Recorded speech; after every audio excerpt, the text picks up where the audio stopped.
Broadcasting live from the Business Radio X studios in Phoenix, Arizona, it's time for Phoenix Business Radio, spotlighting the city's best businesses and the people who lead them.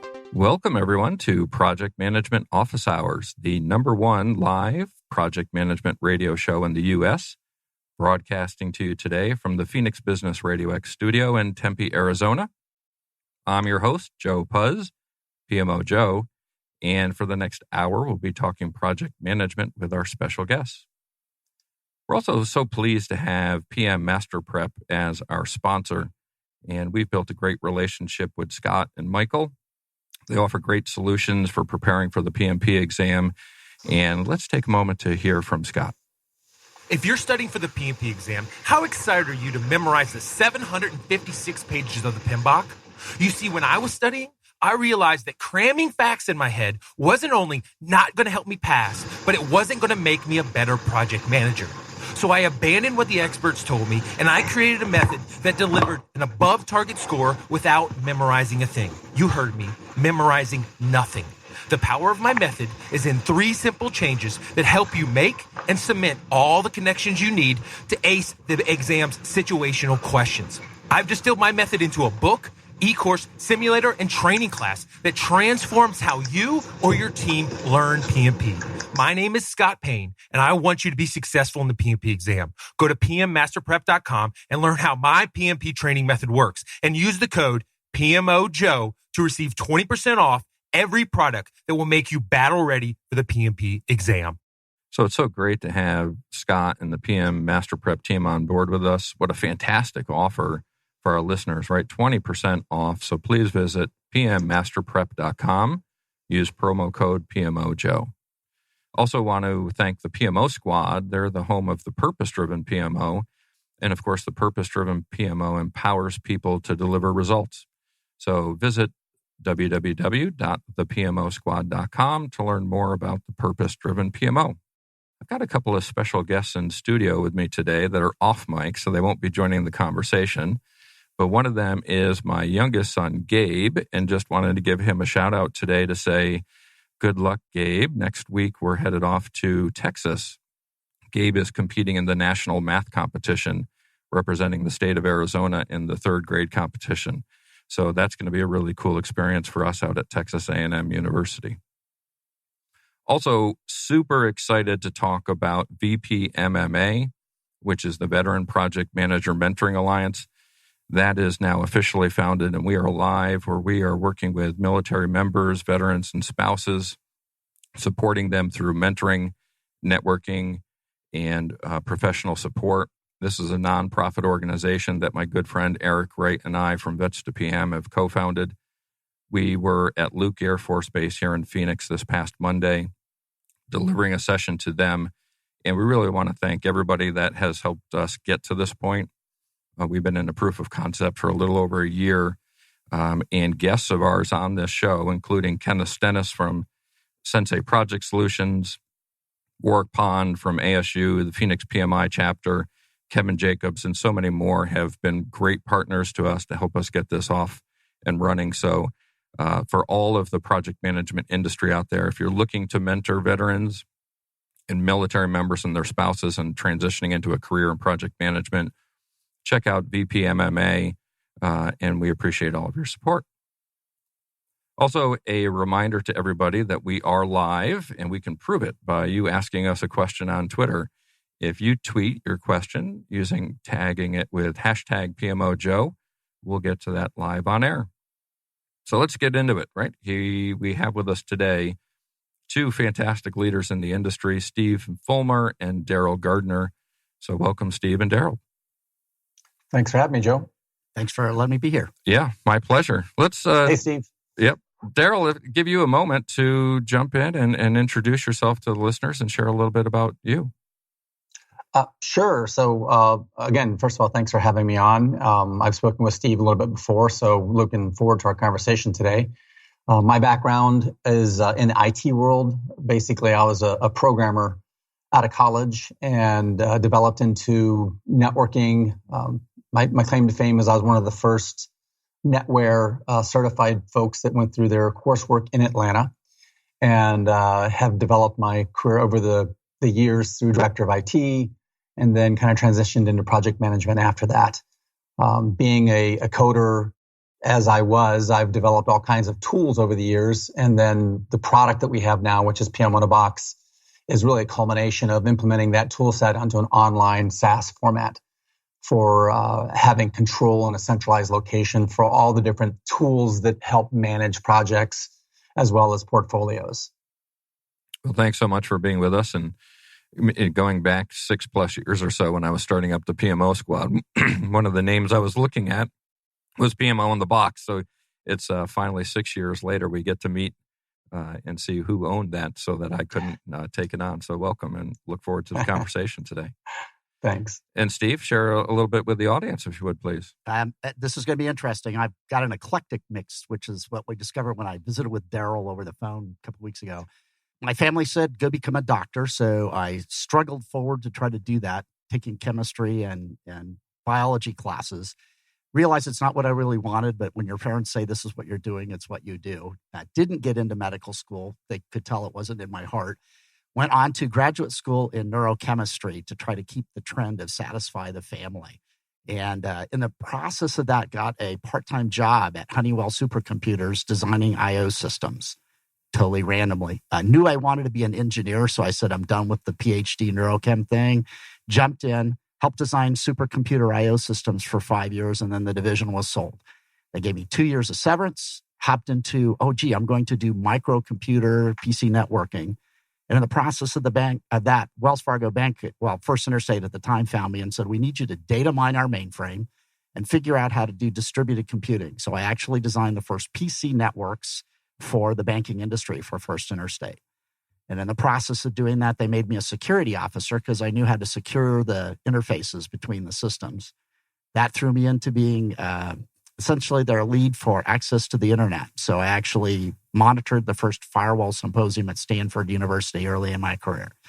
And I became a project manager. And I learned before I knew what that meant that project managers lean into technology when everybody else leans back.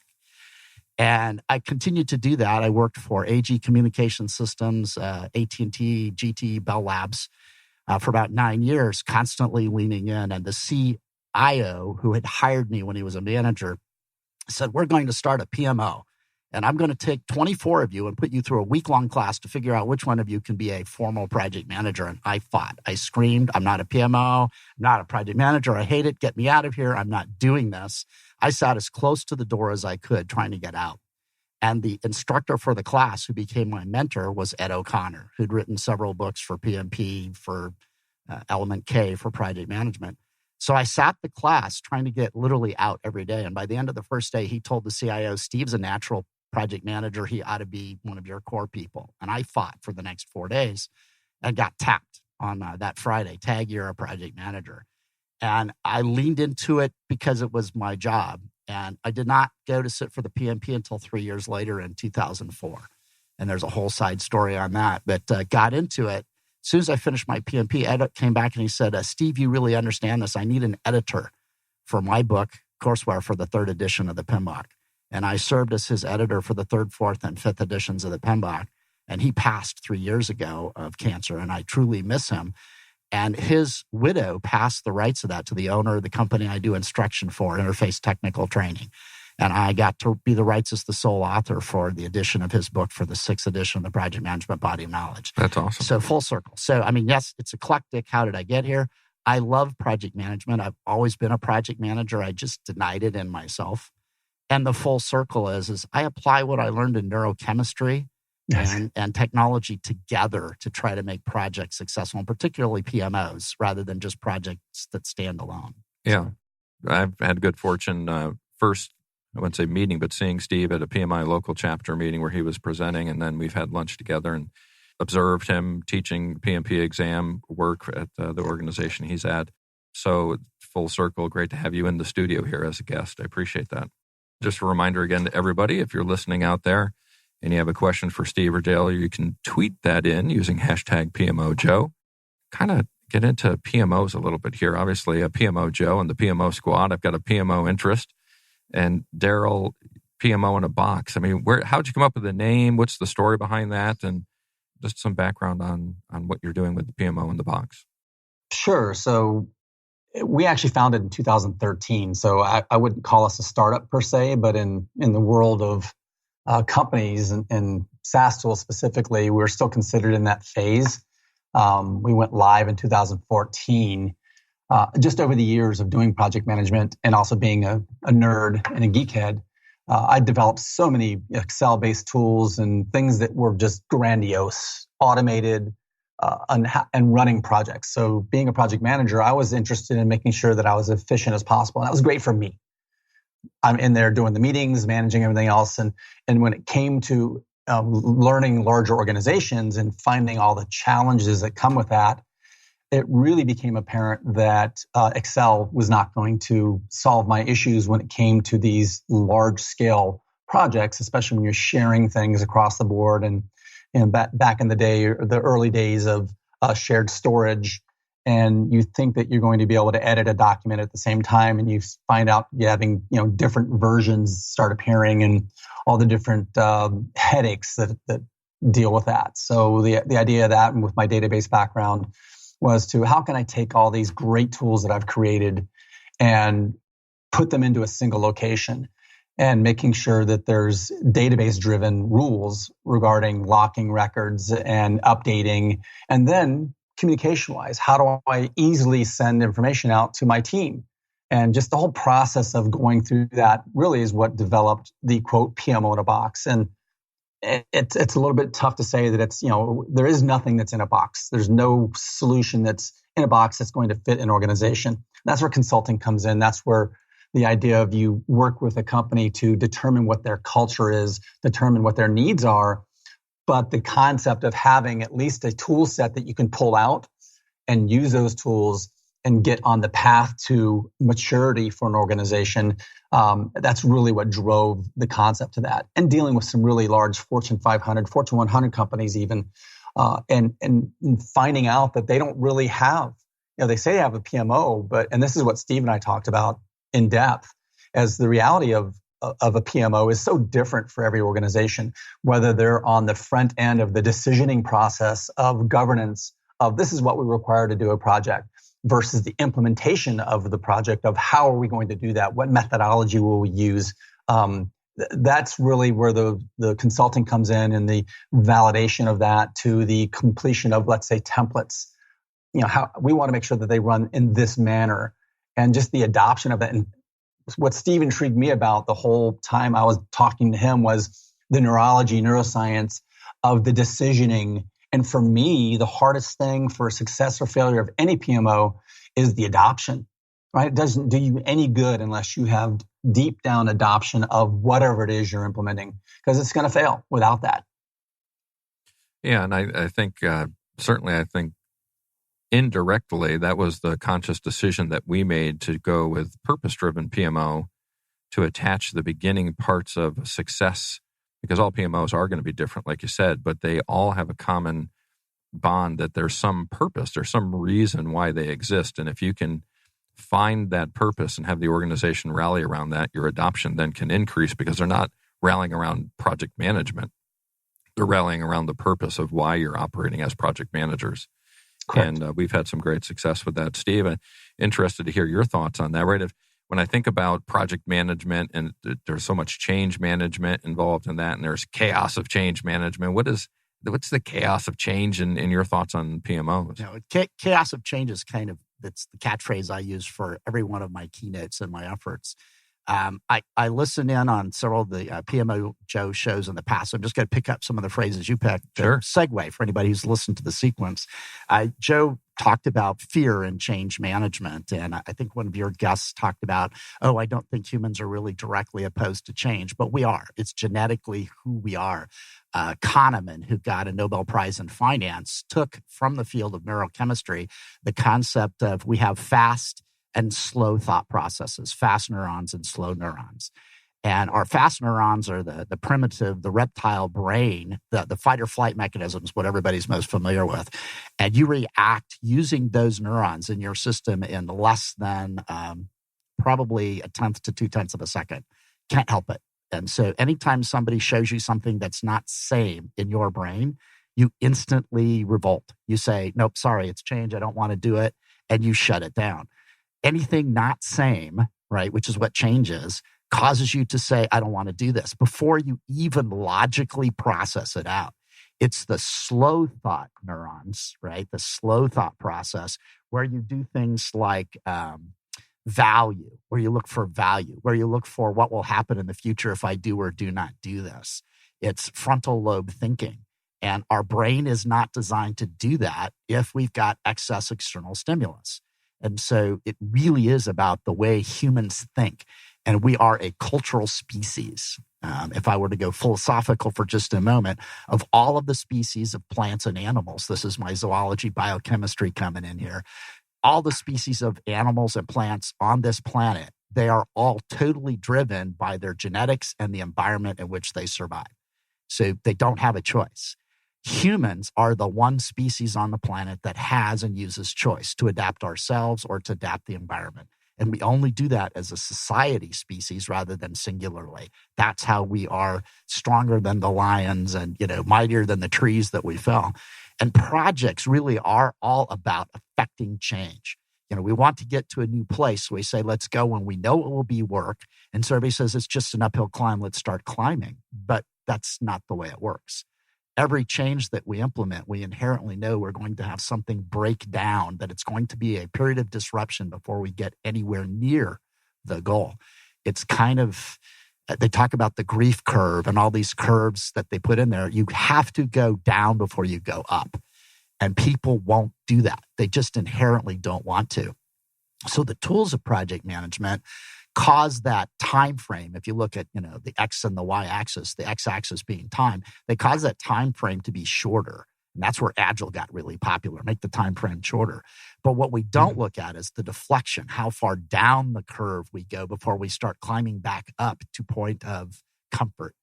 And you want to lose weight. I'm working on that. You've got to have the no pain, no gain. It's going to hurt. You've got to lose the fat before you get to the, where the muscle's coming. If you're all muscular, then you've got to break down muscle tissue to have attachment points for new muscle. It just has to be kind of shredded by what you do. And that's the way we are as people in society as well. So, why the PMO, trying to bring that conversation back into full circle. Projects have the tools that help you affect the change, but if you don't use the slow thought neurons and get the why, get the value, get the real decision process, the decision process that Daryl talks about involved first, then people can start to make change, but it's not sustainable. Go pay for the trainer. You won't keep doing it if you don't have the right purpose. So, that's the PMO is that filter that keeps us thinking long-term so that projects can affect deliverables in the short term. And if you've got the right PMO, it really is about the soft skills, the decisioning processes, and guiding tools. And this is where I think the PMO toolbox is a great idea. It's not just let's learn everything in the PMBOK and then throw a solution in that matches cost or schedule. It's what tools match the culture of this particular company, this particular organization. Because now you're matching culture and vision to the right tools that affect change that everybody will adopt. And so that's the mixture between the two. So Steve, let me add one thing to that. I think if you were to actually separate that process of adaptation and, why a PMO and why are we doing this? If that slow thought process you're talking about, that's one method of, okay, they're smart enough of an organization or mature enough to actually go down that path. We are going to impact or affect change to the organization because we want to get better. And they think about that. The other instigator of the process is pain, right? You talk about chaos of the world, but pain. When things are failing, when things aren't going right, if there's enough pain, that will elicit change as well. So there's one's a decision to get there, and one is I've got to do this because I can't take it anymore. So I'm wondering, right? So I've been there, right? I've run a PMO, and I felt the corporate pain of needing the PMO, and then what we weren't delivering well enough, right? And for me, that's lessons learned to be able to take into a consulting practice to help organizations not have to deal with that. So, Daryl, what are some of those pains that organizations feel, and then how do we help them overcome them? not to get too detailed, but the inconsistency, and this is really where the charter of the PMO isn't well defined enough. What is the purpose? What is our end goal? What is our success statement as a PMO? And if everything they're doing doesn't drive to that, then it's not being done properly. It's not taking you to your end goal. And you can apply that same mentality all the way down to task management within the projects, right? The 5 W's and the 1 H. We know how we're going to get there, but we need to know why we're going to get there. And everything we do in that process has to at least be adding towards the why. If it's not, it's taking you in a different direction. You're going down a rabbit hole. You shouldn't be doing that. So as a PMO organization, the failures that I see are inconsistencies with how they're actually managing and running their projects, standards. And I hate to say it, but governance. And Steve and I talked about this before. So governance is a slippery slope. The size of the organization really matters with organization. The smaller the organization, you don't necessarily need that type of governance because it's just overhead that you either can't afford or you don't want to take the time to use. But as your organization grows and your number of projects, and literally if you're dealing with a Fortune 100 company, there's thousands of projects going on. And without some sort of governance, that's where that chaos creeps in. And that's where you have that problem of we're not managing this in a consistent manner. And for me, the tools that are used help to drive that, as well as the organizational mindset in the team that's a top-down decisioning process has to be filtered through that organization of how and why you're doing this. And so taking that maybe a step further, and either one of you jump in on this, right, is we have an audience out there of X hundreds of thousands of listeners that are going to listen to both of you talk about this, and a good part of them are PMO leaders, right? And maybe they're starting to feel something slip away, their control of their organization that you're talking about. What's the advice, right? What's the guidance that we can give to them to try to maybe identify and then correct what you're talking about there? I'll try to throw in a couple of anchor points. And so clearly we could spend more than an hour going down any one of these in some detail. Of course. I did it with Joe. I did it with Daryl. So yeah, we can easily do that. Let's say that the fast thought neurons, the ones that actually in our brains are fired off by the drugs like dopamine, oxytocin, serotonin, and endorphins. DOSE is the acronym that they use to try to remind people. Pain and pleasure are kicked off by those. If any of you've watched the movie Up and Doug the dog who goes, squirrel, all of a sudden, that's dopamine that's kicking that off. It's what breaks through what's called our reticular formation. Reticular formation is wrapped around the reptilian and primitive brain and stops us from capturing all this stuff that's going along beside us so we don't get absolutely distracted and drive off the road every time we looky-loo at something. The challenge with that is we have two little parts of the brain that have about 20 minutes store of dopamine in them. And if you are constantly stimulated by the phone, the text, the car, the sirens, the lights, the noises, video games, after 20 minutes of constantly using those drugs, they're gone.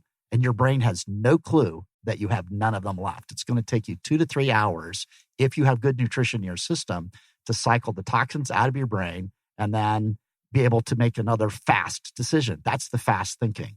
That's the reactive thought. It's what we call survival. It's what's designed to cause us to survive, not thrive. And you won't know when it's gone. I mean, you just won't know that you've depleted those chemicals for a while. You have stores of the dopamine and other neurotransmitters and blood sugars in part of your brain, the frontal lobes, that allow you to do longer thought. And that thought process will last for about 90 minutes before it has to be replaced. So top success people, Darren Hardy is one of the people, Success Magazine, that is one of my current mentors, talks about you have 3 90-minute periods a day to do deep process-focused thought, to get concentrated work done, to plan, to go where you're going. And that's it. And you've got to have time in between the cycles. So everybody says, we need to react. We're, oh my gosh, survival, help me. You're doing all of the fast thought neurons to try to deal with stuff. It's all emotional. I guess I call it passion-based decisions. To be successful at projects or program management, you have to have purpose, the why. And if I were to compare the fast and slow thought neurons, those fast ones are passion-based. And all of us can take this any TMI direction you want. Passion fades, it lapses, but purpose is sustainable. You can get up every day on a bad day in any relationship with job, with life. If you have purpose, you can make it happen. That's the slow thought. That's the associative and sequential, deep penetrating part of your brain that keeps you going when nothing else works. So it's where Daryl talks about the why, the purpose. He's using exactly the right words, and they're totally associated with the process of project management and PMOs. If you don't have the right purpose and the why, you can constantly react. It just doesn't sustain itself. I like the idea of agile methodologies, but they're very reactive. They're thrown and everybody wants to be agile because they really believe that it works. But even PMI says somewhere between 9 and 15% of projects are successful with an agile methodology. The rest fail in the world agile because the culture doesn't exist. You can't constantly do little changes without a purpose. And you have to take breaks. That's why we talk about sprints and a break in between the sprints. Rest, recover. It really works in how we do society as humans as much as it does as individuals. And it's really how projects have to work. I mean, I'd love to meet the governor of the state of Arizona, Doug Ducey. I've said this several times because he came in and said, we need to be agile in all of the departments in Arizona.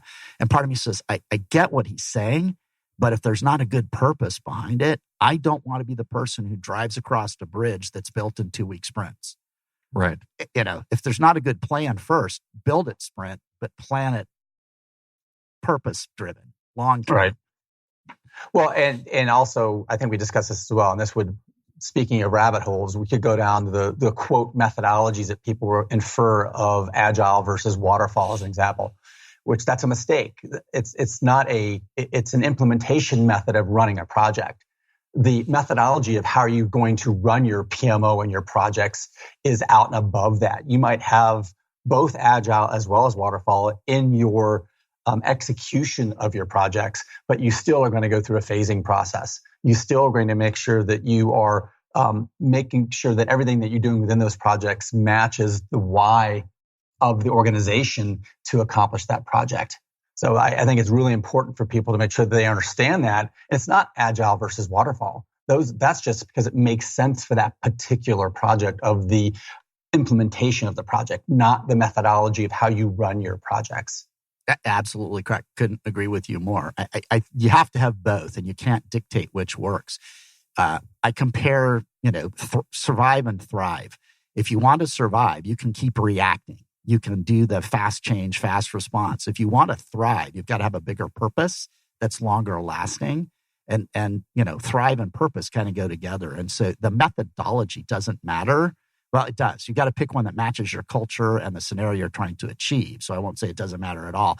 But before you even get to that decision, you've got to know what your purpose or your why is and have it really well defined. In the movie industry, they talk about a 1 or 2 week phrase, 1 or 2 sentence phrase that they tack on the outside of a script to sell it. And if that 1 or 2 sentence phrase doesn't, no one opens the scripts and reads it in the movie industry. I don't care what wonderful script it is. And so they have to barrel it down to, this little tiny 2 sentences. What's the motive that all the primary or principal actors have to understand before they even open the script to read it? And that's what sells it. It's the purpose, not the day-to-day up and down, let's write this script that's got 3 acts. And that's really what you have to have before you can move forward with a project or a set of projects called a program. And the PMO has really got to be what helps identify that 2 sentence, that something that's better than just, I have a big vision. How do we take the vision into action? And that's where the PMO role plays a big part of any successful project. Right. Repeatable process. And if the repeatable process is not driving to success, you're repeating something that's going to be unsuccessful. You're going to fail when you continue to do something that's not working. So that's why everybody's heard of the term SMART, right? In project management.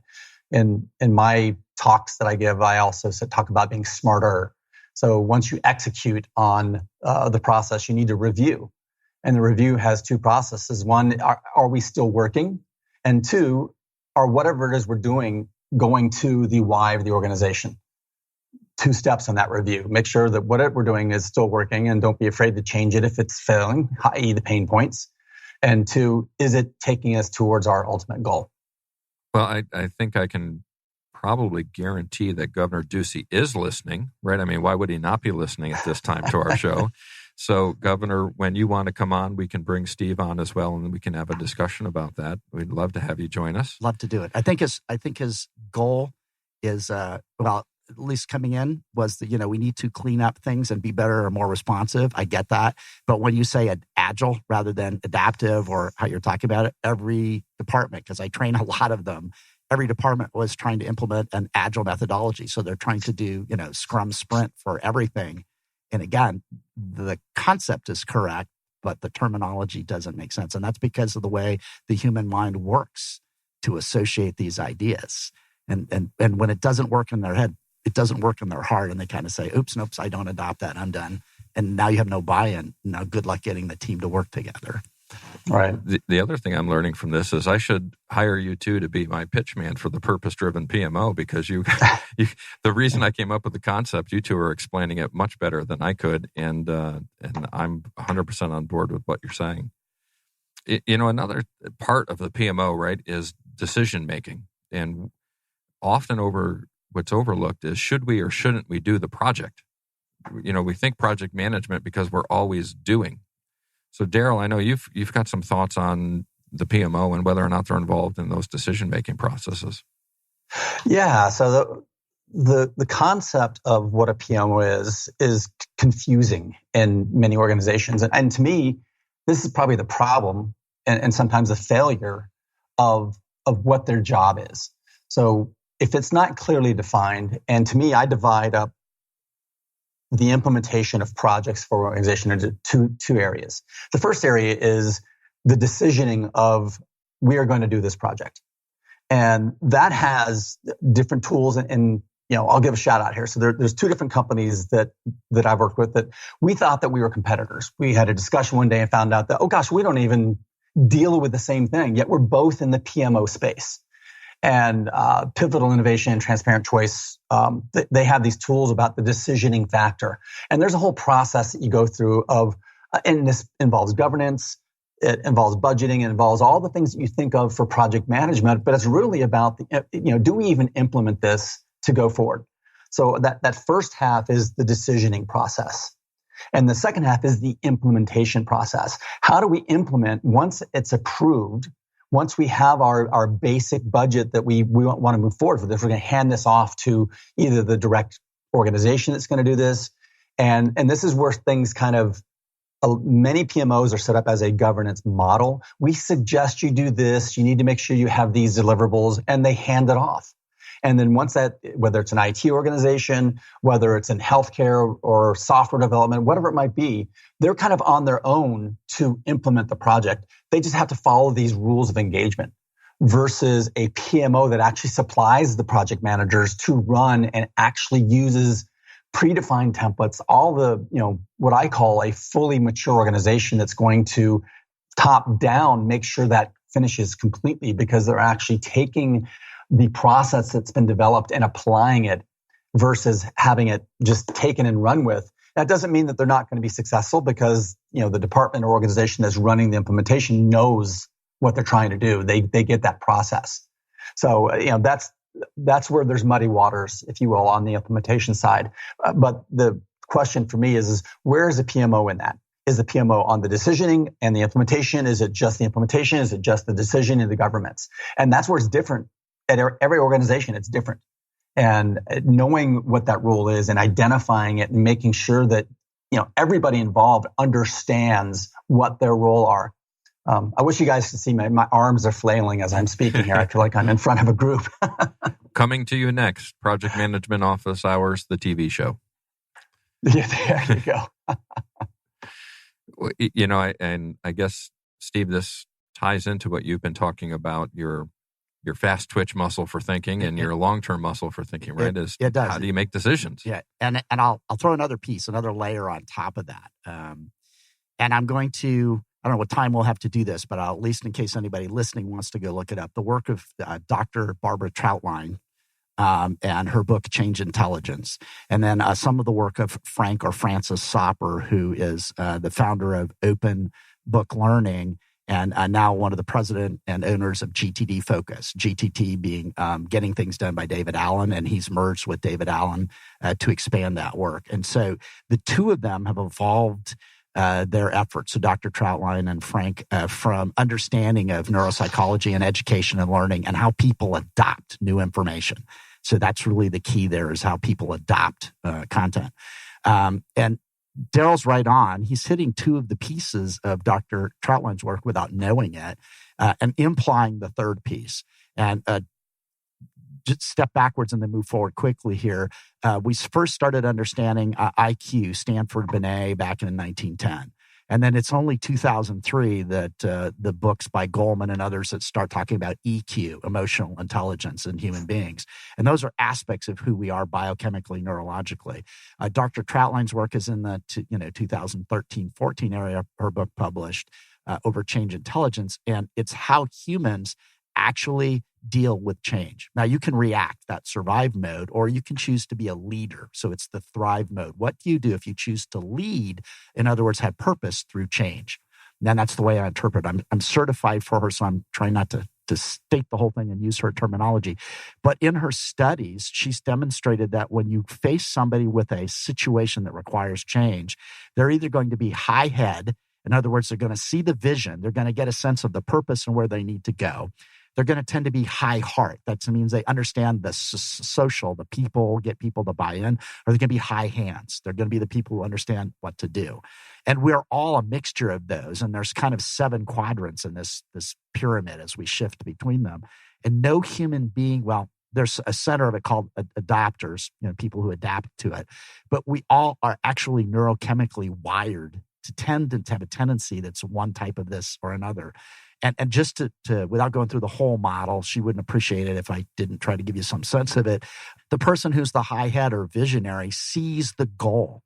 And if you're somebody who's truly, truly high head visionary, you see the goal so clearly, you're focused on that. You tend not to think about what the impact will be on people, and you tend not to think as heavily on how will you get it done.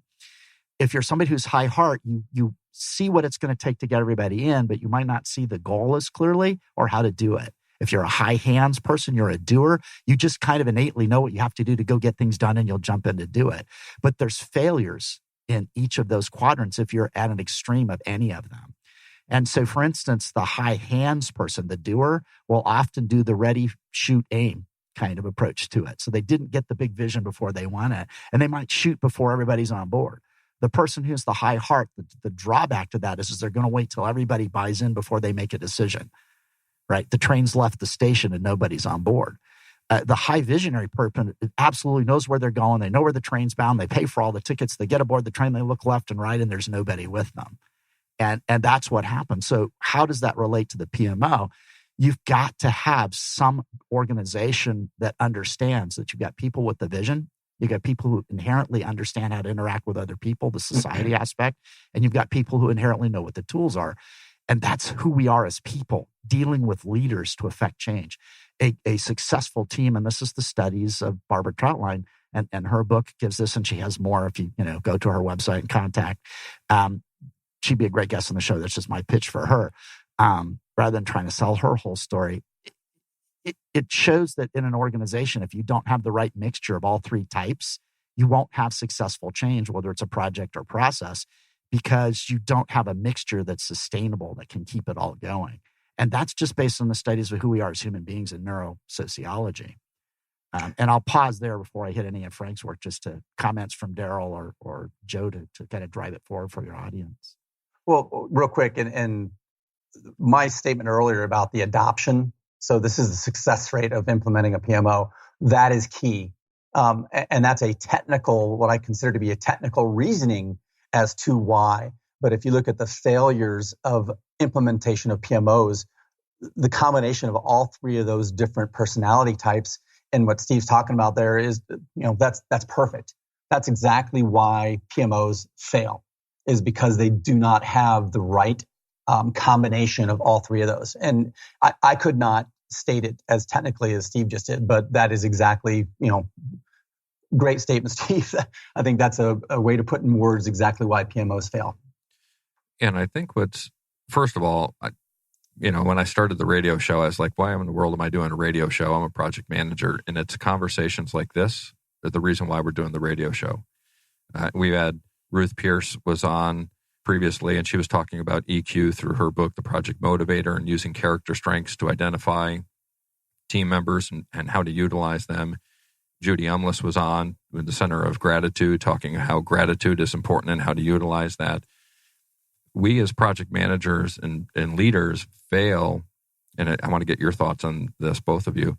The PMO fails not because we don't know how to execute projects.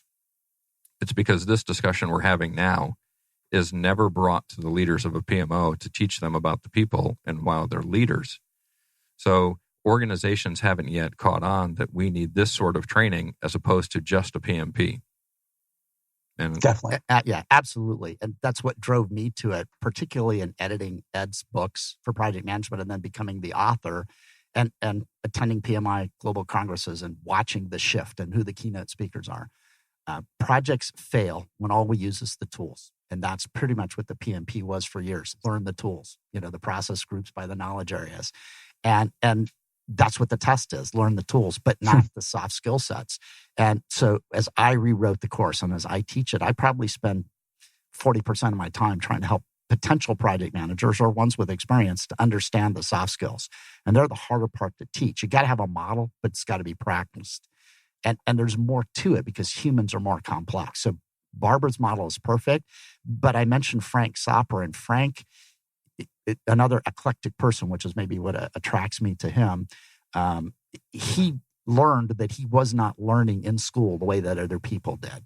And so he says, I want to study this. And so his whole concept with open book learning was to help understand how other people think. So he started doing studies of his own about education and learning, which is what drove me to him, is learning how to teach this material, the soft skills, in a classroom better. And the first aspect of that is that, and again, it's sort of the fast and slow. Humans associate content. Sesame Street had it right? One of these things doesn't belong here. One of these things isn't the same. We pick that up instantly to retain information as kids. But other humans also think sequentially. They put things in a sequential pattern, a list, A, B, C, D, do this and this and this. And all human beings use both of those in our brains.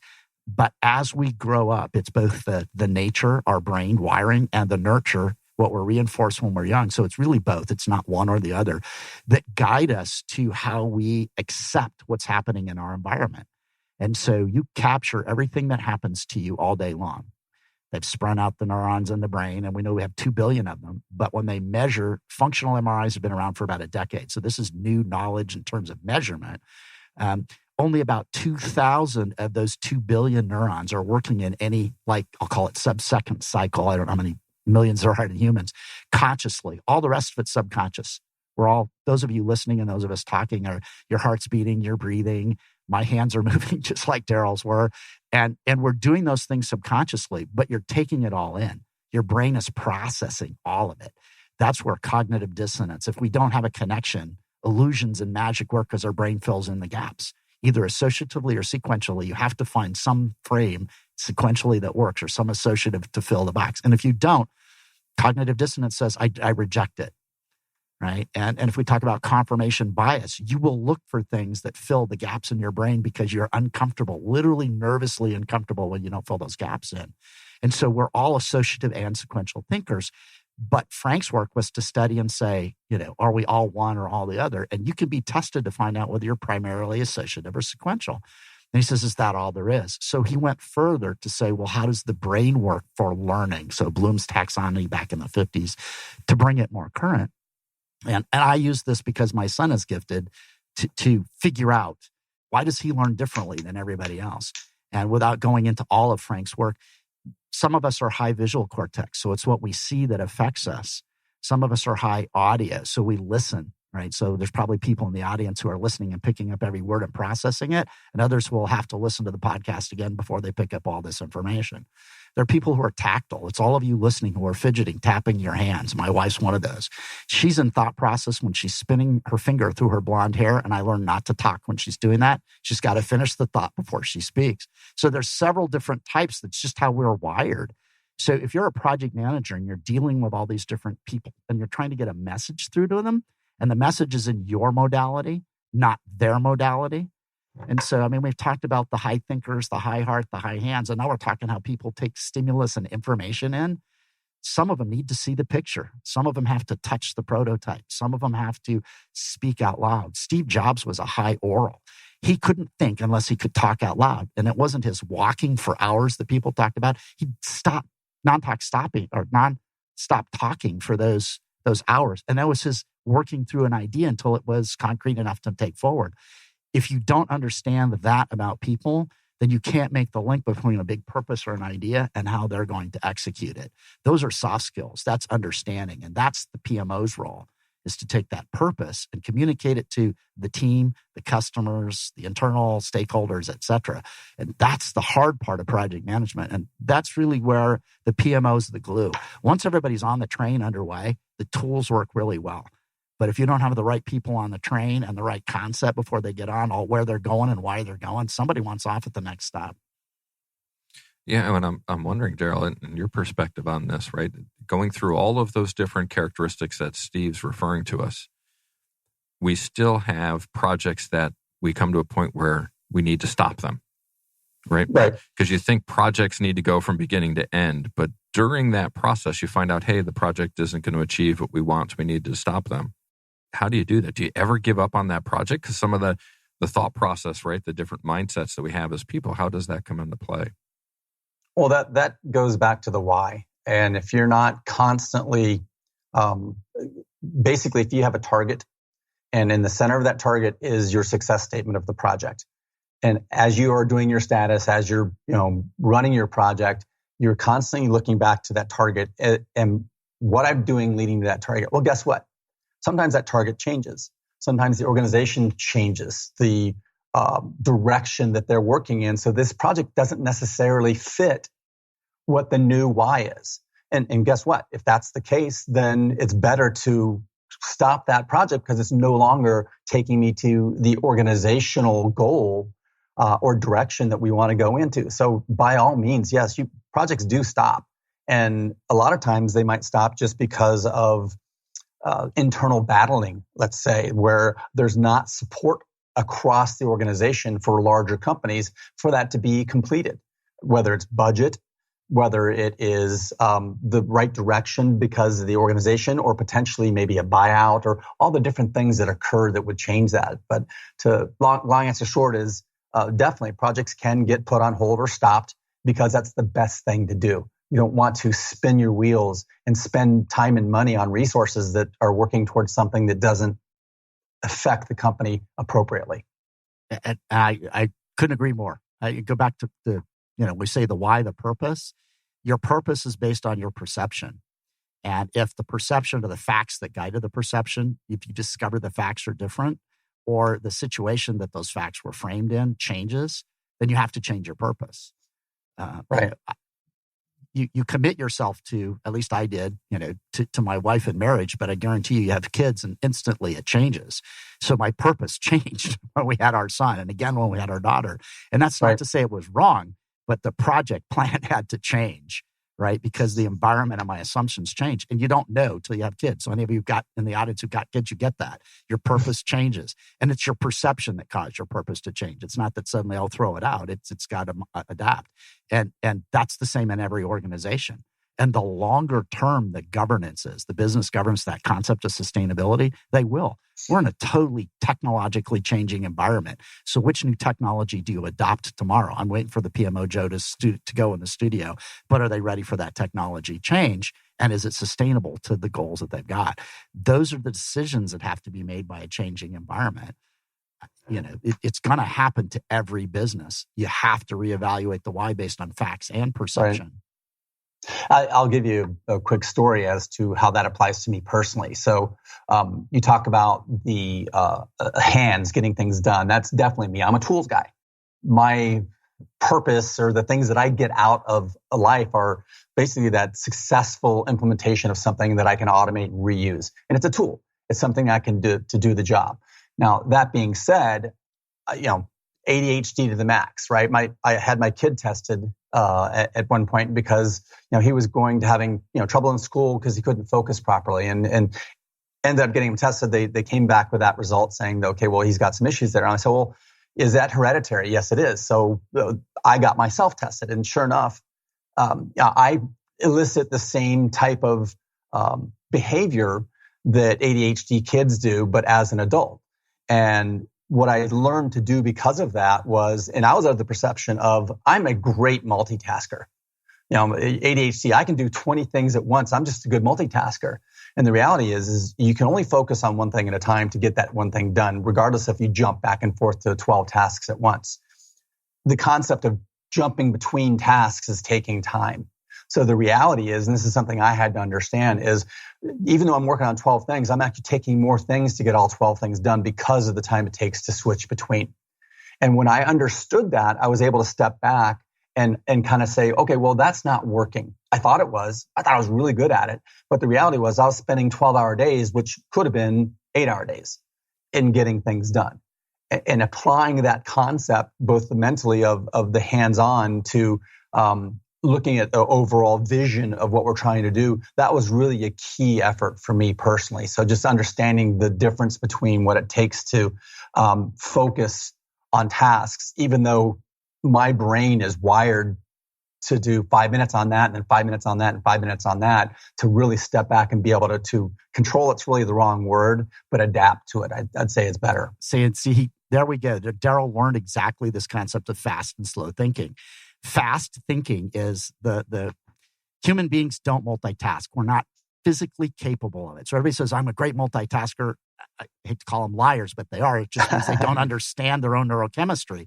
We fast switch. And that's what that dopamine does. You got 20 minutes of fast switch and then you're burned out for a while. So what Daryl's identified is he prefers to recognize that he is really good at fast switching, but it burns out and it doesn't get sustainable. And so he's moving over to those slow thought neurons, and they really work well when you externalize them. So, Darren Hardy, Success Magazine, and Jim Rohn before him are telling us that you need to write down to-do lists. That's where getting things done from Dave Allen.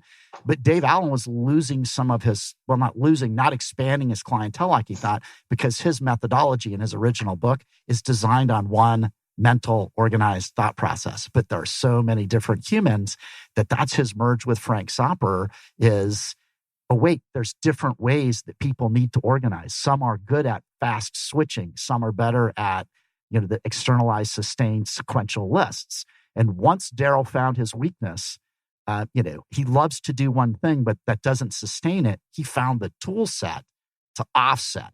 And so it's not that we all have to be, let's externalize on lists, or all we all have to find. You find the set of those that's best for you and the tools that compensate. And that's really where in projects and PMOs, the same thing. You find what the strengths and weaknesses of your team are. You figure out the tools that offset, right, where you don't have the great strengths, and you guide the team to find the right mixture. So, Daryl just right there is saying, hey, I found it without understanding the model. And that's the challenge we have as project managers or PMO members and contractors and consultants. It's not about there's a tool. It's about there's many tools. Which one fit this culture and this situation with these people? So it's really a social approach. For projects, really, we talk about teams and the key stakeholders. That's really, you have to understand the stakeholders, not just write your list of needs and requirements down. How can you get them to adopt it and sustain that change? And Daryl, I'm curious, right, with that self-discovery that you had to go through, how did that translate into activity for either your clients or yourselves when it came to PMO activities, right? It was a self-realization, but I'm assuming you then took that out to your professional career as well. Well, part of that actually has to do with the development of the tools. When I look at how I was actually managing, this is back to being a programmer in the late 80s of dealing that. So I was a list guy for sure. I would just tack down that list and start attacking 12 things.